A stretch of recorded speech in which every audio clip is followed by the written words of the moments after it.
everybody. This is Kristin. I want to welcome you to another episode of Connect with KB, where we are going to reach out this morning and we're going to connect and talk about business and education and leadership and all the wonderful things that connect us to each other. My guest today has dedicated her career at AT&T to serving people and providing connectivity for thousands and thousands of Michigan residents. I want to welcome to the podcast Yvette Collins, the Director of External Affairs at AT&T Michigan. Thanks so much for joining me this morning, Yvette. It's good to have you here. Yes, it's great to be here, Kristin. I appreciate that you're having me on. You bet. Absolutely. I want to talk about the Yvette Collins story. Share with me the ins and outs of who you are. Well, first, I'm a mom. I've got 3 adult children. My youngest is 19. I'm a cheerleader for AT&T, and I'm a wife. So each of those roles is very important to me, and I've learned a lot about myself, I'd say, as most of us have in this last year, about how those 3 roles connect. Because I've had a lot of time with 2 of my children, have been home since the pandemic started last March. And we've had a lot of time in the house because I've been working from home for AT&T for the last, almost going on a year now. We've been, right after the governor's orders came out in March, we were all told to work from home. And so we've been doing that since then, which is one reason I'm joining you on the phone instead of in person. We're still trying to keep as much in-person contact down as we can right now until, things start to get a lot better with COVID. Yeah, I wonder if, I want to ask you, has that been a difficult adjustment for you? I mean, I suspect now, a year in, obviously it's much better, but how was it when you first started? It was pretty crazy when it first started because what's funny is I'd never considered myself a person that could work from home. I like getting out in the morning, going into the office, the quote-unquote water cooler, chats that we would have in the morning, and I do miss those. But I would say probably about May, I started getting used to, I felt my self-adjusting pretty well to it. And, as I said, I've got 2 kids that were home, so we all had to find our kind of areas in the house where we could be and do our work and do our own thing and not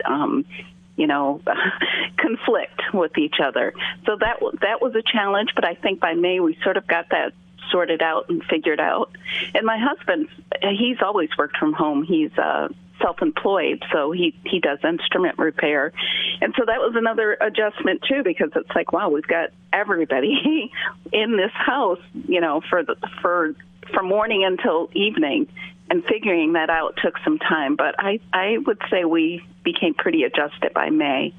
Well, I think that I've talked to a lot of people, and they've had to say that same thing, that, there were moments where you just kind of had to take a little step back and realize that, it's a lot. And finding those places, in the home that everybody can go to, and everybody being on the internet at the same time. And speaking of the internet and the great work that you do at AT&T, let's talk about that. Let's talk about your tenure and how has the company changed over the years. I know you've moved into 5G. We can get into that, but let's talk a little bit about the changes that you've seen.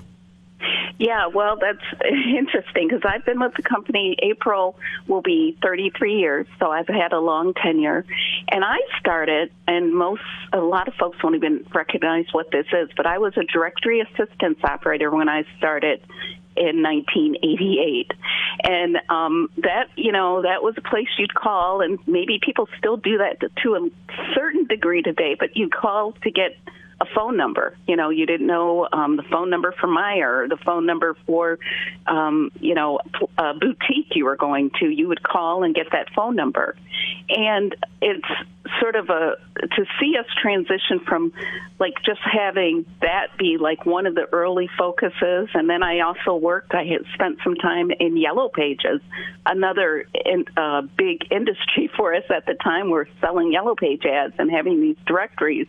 And both those things, directory assistance and Yellow Page advertising, they're like dinosaurs now. So I've seen the complete evolution in my role because I got to see when we started to come to market with long distance. I mean, if people think of that as something you always had, the ability to get on your cell phone and make a long-distance call or whatever, but that was a transition. So I feel like I've seen it from one of its earliest inceptions, technology-wise, to where we are now. And, of course, we also, AT&T also owns Warner Media, so now we're in the movies. I mean, we've got a pretty wide reach, and I never would have imagined that, when I first started as a directory assistance operator, that I'd see so much change in my career. Well, I see. So for you, there might be a book in your future. You should think a little bit about that. I think you'd be an outstanding author, Yvette, so keep that in the back of your mind. You've talked with me before about your community outreach and how important it is, and it really has become the hallmark of your role at AT&T. I know that AT&T has made some significant investment during COVID, some COVID outreach and supporting a lot of different initiatives. I know a recent one for you is the Lansing Built to Last and other community endeavors. Let's talk a little bit about those. Yeah, and that's great. I'm glad you mentioned that. This Lansing Built to Last, I was really excited. Michelle Massey from DuPont had reached out to me, I think, last year, and she had this great idea. And she proposed that, it's almost like a Shark Tank challenge is how I would describe it. She wanted some sort of business that we could bring to downtown Lansing that would be COVID-proof. So she started reaching out to various businesses, and she asked, if AT&T would be interested and have a role in this. And I said, of course, because I love downtown. I love downtown Lansing. And I just took a walk downtown for the first time in a long time yesterday, and I was really a little saddened by just seeing what's not there anymore, just in this short period of time. I mean, the YMCA, I had heard that it was not going to be downtown, but to walk by and to see the equipment gone, just to see a low number of people downtown right now, it's very, very discouraging. So this Lansing Built to Last is really trying to encourage startups to apply for it. And if you're a startup and you've got a great idea that would be COVID-proof, meaning it's something that, can exist downtown, bring people downtown, and is not as susceptible to a pandemic as some of the businesses that haven't been able to thrive since this all started, this gives that startup an opportunity to propose that idea and have it funded pretty much for a year. You've got a location that's a rent or a space that's downtown for this business to be located, and you've got all these services that different sponsors are bringing and offering. So AT&T is really excited to be part of that. Well, I am a big fan of Michelle Massey's at DuPont, and I know that she was recently on with Chris Buck, who's got a podcast on this network, Michigan Reimagined, and talked about that. And there are so many great companies involved. Michelle and I had an opportunity to talk last week, and I am going to be a mentor for the Lansing Built to Last initiative as well. And so I'm excited about that. But there are so many great people involved, and if there are some entrepreneurs who are interested, you can certainly get onto the Lansing Built to Last Facebook page and find out more information. I think it's a great opportunity, and I really admire Michelle putting that initiative together. What other things are you working on from a community perspective? Well, I will tell you some of the things that we did, and I've got a couple things that I'm excited that we're some work in the community that we'll be doing this year, but those haven't been finalized. But I did want to mention that there were a couple things we did I thought was interesting, and I had never, visualized this until the pandemic, was Blue Owl Community Coffee Spotlight. I don't know if you remember that, but they started doing a program where businesses could sponsor either McLaren or Sparrow by purchasing coffee cards from Blue Owl and give to first responders.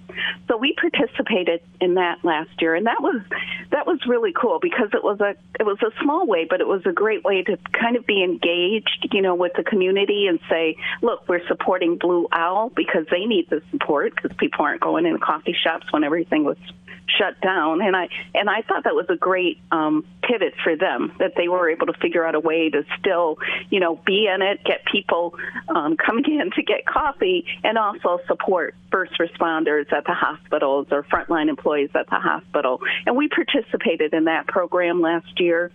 We also did some things with Capital Area College Access Network. That's one of my favorite organizations in the community because they do a lot to get kids prepared for college, in our area. We had a contribution to the Lansing One Fund, which supported a lot of families in need during the pandemic.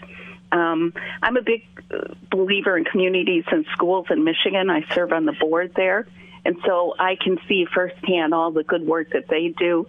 So there are a lot of great things in our immediate community, a lot of things that are going on in a lot of ways for organizations to be engaged. Well, not only here in Lansing, but I also know that you have a very special place in your heart for Detroit. You native from Detroit, and want to talk a little bit about the mission of Believe Detroit and that initiative with Cass Community Social Services. Sure. So Believe Detroit, and we actually have a larger AT&T Believes, but specifically the AT&T Michigan's Believe Detroit is this really neat community and employee engagement initiative, and it's aimed at helping promote educational opportunities, academic achievement, and a path to self-sufficiency for the Detroit community. And Cass is on that third leg of this mission statement. Cass Community Social Services is really this great organization in the area of Detroit that helps those that really need it. I mean, it's got it has a workforce that's made up of folks that are homeless and formerly homeless. It gives them an opportunity to do some to actually be engaged in doing work.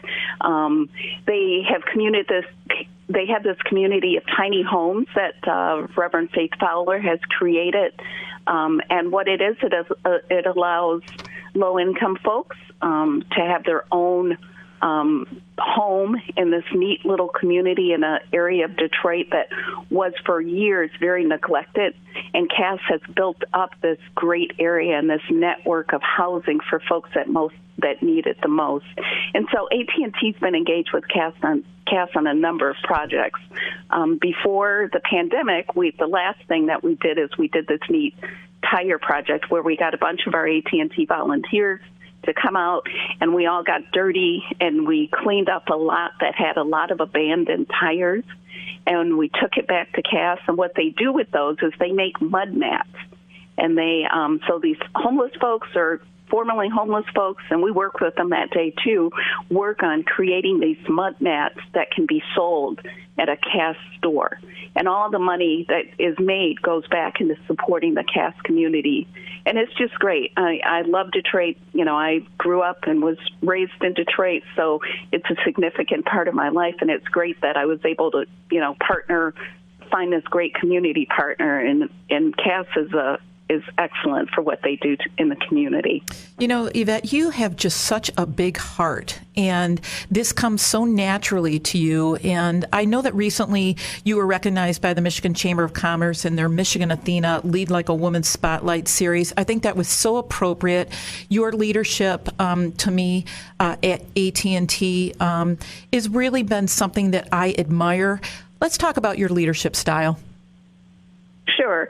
Well, I guess, what's funny is I think of I guess I would say my style is just recognizing the value of individuals and understanding that each individual brings some unique experience to an issue that provides the value that no one else can bring. And that's not, you can't, as a leader, you aren't setting any agenda. You have to recognize what your people have, and you have to harness that, and you have to work with that.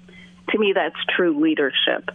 And I've had a lot of strong female leaders in my tenure at AT&T, and that influence has been great because, what they had different styles, but what was consistent is that they were logical and persistent in figuring out how to complete a task at hand or getting a job completed.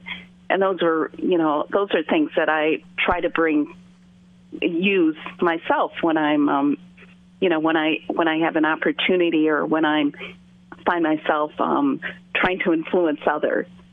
Well, David Lewis, the president of AT&T Michigan, was on this podcast in August of 2019.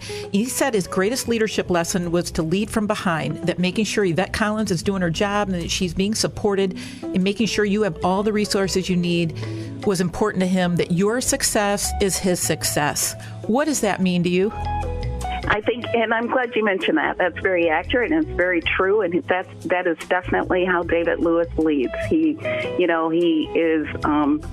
very appreciative of the team that he has, and he takes every opportunity to make sure that the energy of the team is harnessed. And he's been with us since 2018, and it's been a great experience to have someone that's at the helm that really respects the team that he has.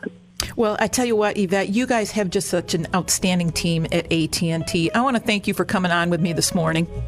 Thank you. It was great to chat with you, Kristin. Thank you so much. You bet, Yvette. My guest this morning, Yvette Collins, the Director of External Affairs at AT&T. I want to thank my supporting sponsors, Marketing Resource Group, Governmental Consultant Services, AF Group, AT&T, the Michigan Chamber of Commerce, and the Fraser Law Firm. You can listen to all of my podcasts at connectwithkb.com. Until we connect again, go live your best life. I'm your host, Kristin Beltzer.